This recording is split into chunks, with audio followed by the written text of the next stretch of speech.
Evangel ministries നിങ്ങൾക്കായി അവതരിപ്പിക്കുന്ന തിരുവചനം.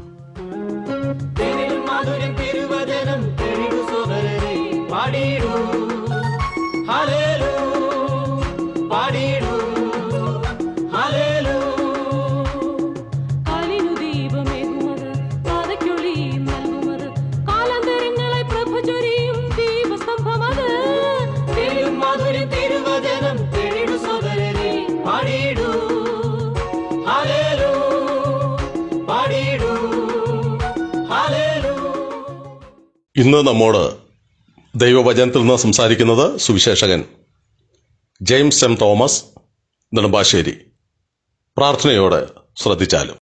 കർത്താവിൻ്റെ നിസ്തുല്യ നാമത്തിൽ സ്നേഹവന്ദനങ്ങൾ അറിയിക്കുന്നു.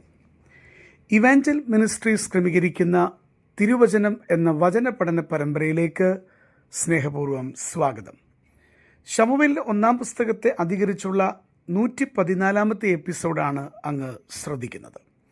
11-ാം അധ്യായം 1 ശമൂവേലിലൂടെ നാം ആത്മീക യാത്ര ചെയ്യുകയാണ്. 11-ാം അധ്യായം ആരംഭിക്കുമ്പോൾ ദൈവജനത്തിൻ്റെ നേരെ അമോന്യനായ നാഹാഷ് എന്നൊരുവൻ വന്ന് ഉയർത്തുന്ന ഭീഷണിയും അവൻ പറയുന്ന ക്രൂരമായിട്ടുള്ള കാര്യങ്ങളും നമുക്ക് ദർശിക്കുവാൻ കഴിയുന്നുണ്ട്. നാം ആ വിഷയങ്ങൾ ഇതിനോടകം ചിന്തിച്ചു കഴിഞ്ഞതാണ്.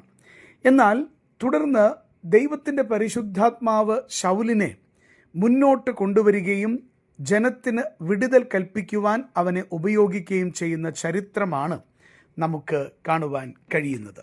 ഇതിനോട് ബന്ധപ്പെട്ട് ചില കാര്യങ്ങൾ ഓർമ്മപ്പെടുത്തുവാൻ കൃപയിൽ ഞാൻ ശരണപ്പെടുന്നു.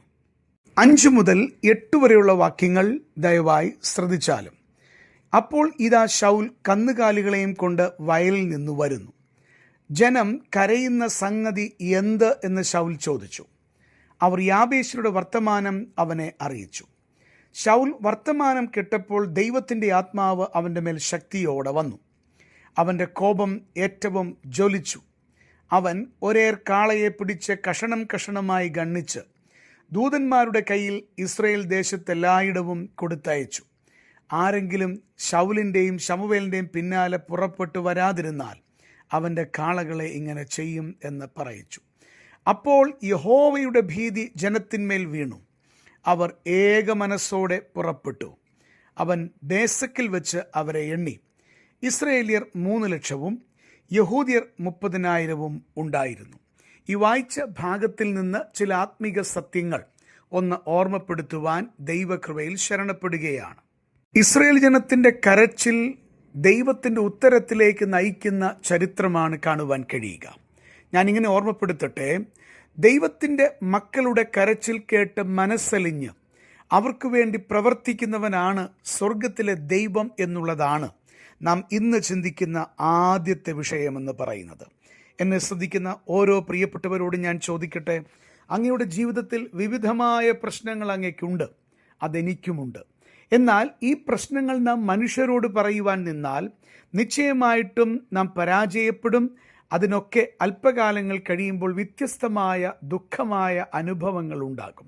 എന്നാൽ ഒരു കാര്യം ഓർമ്മപ്പെടുത്താം, മനുഷ്യൻ്റെ ദൃഷ്ടിയിൽ വിടുവിക്കപ്പെടുവാൻ കഴിയുകയില്ല എന്ന് ചിന്തിച്ച സന്ദർഭത്തിലൂടെയാണ് ഇവിടെ ശൗലിലൂടെ ഒരു വിടുതൽ ദൈവം തൻ്റെ ജനത്തിന് കൊടുക്കുന്നത്. അവരുടെ കരച്ചിൽ ദൈവം കേൾക്കുകയും ഒരിക്കലും വിടുവിക്കപ്പെടുവാൻ കഴിയുകയില്ല എന്ന് മനുഷ്യൻ ചിന്തിക്കുന്ന സാഹചര്യത്തിൽ നിന്ന് ദൈവം അവരുടെ നിലവിളി കേട്ടവരെ വിടുവിക്കുകയും ചെയ്യുകയാണ്. നമ്മുടെ ജീവിതങ്ങളിൽ നിലവിളിക്കുമ്പോൾ കേൾക്കുന്ന ഉത്തരം അരുളുന്ന ഒരു കർത്താവുണ്ട് എന്നുള്ളത് മറക്കരുത്. ഒരുപക്ഷെ നാം ചിന്തിക്കുന്ന തരത്തിലോ ഒരുപക്ഷെ നാം ചിന്തിക്കുന്ന സമയത്തോ ആയിരിക്കയില്ല. എന്നാൽ ഒന്ന് നമുക്കറിയാം, നമ്മുടെ കരച്ചിലിൻ്റെ ശബ്ദത്തെ മറികടന്നു പോകാത്തൊരു ദൈവം ഇവിടെ ഇതാ ഇസ്രയേലിൻ്റെ കരച്ചിലിന് മറുപടി നൽകുകയാണ്. 6-ാം വാക്യത്തിലേക്ക് വരുമ്പോൾ ആ കരച്ചിലിൻ്റെ ശബ്ദം ശൗലിൻ്റെ കാതിലേക്ക് എത്തിയപ്പോൾ ദൈവത്തിൻ്റെ പരിശുദ്ധാത്മാവ് അവൻ്റെ മേൽ ശക്തിയോടെ വന്നു എന്നുള്ളത് കാണുവാൻ കഴിയുന്നു. ആ ദൈവത്തിൻ്റെ പരിശുദ്ധാത്മാവ് ശക്തിയോട് വന്നു എന്നതിൻ്റെ വിശദീകരണമൊക്കെ കഴിഞ്ഞ ഭാഗത്തിൽ നാം ഓർക്കുകയുണ്ടായി. പഴയ നിയമ കാലഘട്ടത്തിൽ പ്രവർത്തനത്തോട് ബന്ധപ്പെട്ട് ദൈവത്തിൻ്റെ പരിശുദ്ധാത്മാവ് വന്നും പോകുകയും ചെയ്യുമ്പോൾ പുതിയ നിയമ കാലഘട്ടത്തിൽ വ്യത്യസ്തമാണ് ദൈവത്തിൻ്റെ ആത്മാവിൻ്റെ പ്രവർത്തനം. രക്ഷിക്കപ്പെടുന്ന നിമിഷം തന്നെ ഒരുവൻ്റെ ഉള്ളിലേക്ക് പരിശുദ്ധാത്മാവ് വരികയും അവൻ്റെ ഹൃദയത്തിൽ എന്നേക്കും വസിക്കുകയും ചെയ്യും. ആ പരിശുദ്ധാത്മാവിൻ്റെ നിറവ് ഇന്നത്തെ ഭാഷയിൽ പറഞ്ഞാൽ സംഭവിക്കുമ്പോൾ നടക്കുന്ന വിഷയങ്ങളാണ് താഴെ കാണുവാൻ കഴിയുക. 6-7 വാക്യങ്ങളിലൊക്കെ വരുമ്പോൾ അവൻ ചില കാര്യങ്ങൾ പ്രവർത്തിക്കുകയാണ്. ദൈവജനത്തിൻ്റെ വിടുതലിനു വേണ്ടി പ്രവർത്തിക്കുന്ന ശൗലിനെ നമുക്ക് കാണുവാൻ കഴിയുന്നു. നമ്മുടെ ആത്മീക ജീവിതത്തിൽ ദൈവത്തിൻ്റെ പരിശുദ്ധാത്മാവിൻ്റെ നിറവുണ്ടെങ്കിൽ മാത്രമേ ദൈവം ആഗ്രഹിക്കുന്ന ആത്മീക പ്രവർത്തനങ്ങൾ നമുക്കുണ്ടാകുകയുള്ളൂ. ദൈവത്തിൻ്റെ ആത്മാവിൻ്റെ ഫലം നമ്മുടെ ജീവിതത്തിൽ പുറപ്പെടണമെങ്കിൽ നാം ആത്മനിറവിൻ്റെ ജീവിതം നയിക്കുന്നവരായി തീരണം. ആത്മനിറവിൻ്റെ ജീവിതം നയിക്കണമെങ്കിൽ ദൈവത്തിന് വിധേയപ്പെടണം. ദൈവത്തിൻ്റെ വചനം വായിക്കുകയും അനുസരിക്കുകയും വേണം. പ്രാർത്ഥനാ ജീവിതമുണ്ടാകണം. ചുരുക്കത്തിൽ കർത്താവിൻ്റെ ആത്മാവിന് വിധേയപ്പെടുന്ന, ദൈവഹിതത്തിന് വിധേയപ്പെടുമ്പോഴാണ് നമുക്ക് ആത്മനിറവുണ്ടാകുക. ദൈവത്തെ അനുസരിക്കുമ്പോഴാണ് ആത്മാവിനാൽ നിറയുന്നത്. ആ സമയത്താണ് ദൈവം ആഗ്രഹിക്കുന്ന തിരുഹിതം നിവർത്തിക്കുവാൻ നമുക്ക് സാധിക്കുന്നത്. ഇവിടെ ഇതാ ശൗലിലൂടെ മറ്റൊരു ആത്മീക പാഠം ദൈവാത്മാവ് നമുക്ക് ചൂണ്ടിക്കാണിച്ചു തരികയാണ്. അത് തന്നെയുമല്ല, അവൻ പറഞ്ഞപ്പോൾ സംഭവിച്ചൊരു കാര്യമുണ്ട്. അപ്പോൾ യഹോവയുടെ ഭീതി ജനത്തിന്മേൽ വീണു എന്നുള്ളത് കാണുവാൻ കഴിയുന്നു. ദൈവത്തിൻ്റെ ആത്മാവിനാൽ നിറഞ്ഞ് നാം പ്രവർത്തിക്കുമ്പോൾ, നാം ശുശ്രൂഷിക്കുമ്പോൾ അത് ജനത്തെ സ്പർശിക്കും എന്നുള്ള കാര്യത്തിൽ സന്ദേഹത്തിൻ്റെ ആവശ്യമില്ല. നമ്മുടെ ജീവിതങ്ങളിൽ കർത്താവിന് വേണ്ടി നിൽക്കുമ്പോൾ, കർത്താവിനെ പ്രസാദിപ്പിക്കുമ്പോൾ, കർത്താവിൻ്റെ ശബ്ദത്തിന് വിധേയപ്പെടുമ്പോൾ, ദൈവാത്മ നിറവിൽ നാം നിൽക്കുമ്പോൾ നമ്മുടെ വാക്കുകൾ ശ്രദ്ധിക്കുവാനും അനുസരിക്കുവാനും ദൈവം തൻ്റെ ജനത്തെ ഒരുക്കും എന്നുള്ളതിന് സംശയമില്ല. അതുതന്നെയുമല്ല, അവർ ഏക മനസ്സോടെ പുറപ്പെട്ടു. എന്തിന്? തൻ്റെ ജനത്തിൻ്റെ വീണ്ടെടുപ്പിന് വേണ്ടി.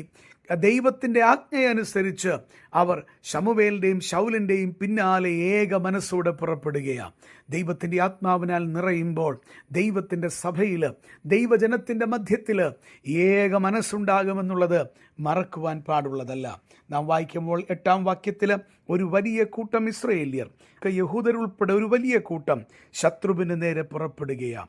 ദൈവത്തിൻ്റെ സഭയൊന്നാകെ പിശാചിൻ്റെ സൈന്യത്തിനെതിരെ അണിനിരക്കുവാൻ ദൈവത്തെ അനുസരിക്കുന്ന ആത്മനിറവിൻ്റെ ജീവിതം ഉണ്ടാകണം. എന്നെ ശ്രദ്ധിക്കുന്ന ഓരോ പ്രിയപ്പെട്ടവരോടും വളരെ വ്യക്തമായി ഞാനിങ്ങനെ ഓർമ്മപ്പെടുത്തട്ടെ, അങ്ങയുടെ ജീവിതത്തിൽ ദൈവത്തിൻ്റെ ആത്മാവിനെ അനുസരിക്കുന്ന സ്വഭാവം അങ്ങക്ക് എത്രത്തോളമുണ്ട്?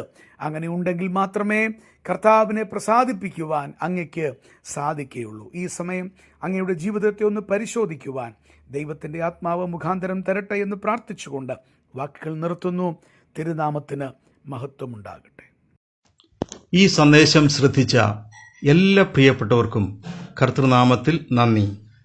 ബൈബിൾ കറസ്പോണ്ടൻസ് കോഴ്സിൽ ചേർന്ന് പഠിക്കുവാൻ ആഗ്രഹിക്കുന്നവർ മേൽവിലാസം അയച്ചു തന്നാലും പ്രാർത്ഥനാ വിഷയങ്ങളും അറിയിക്കുമല്ലോ.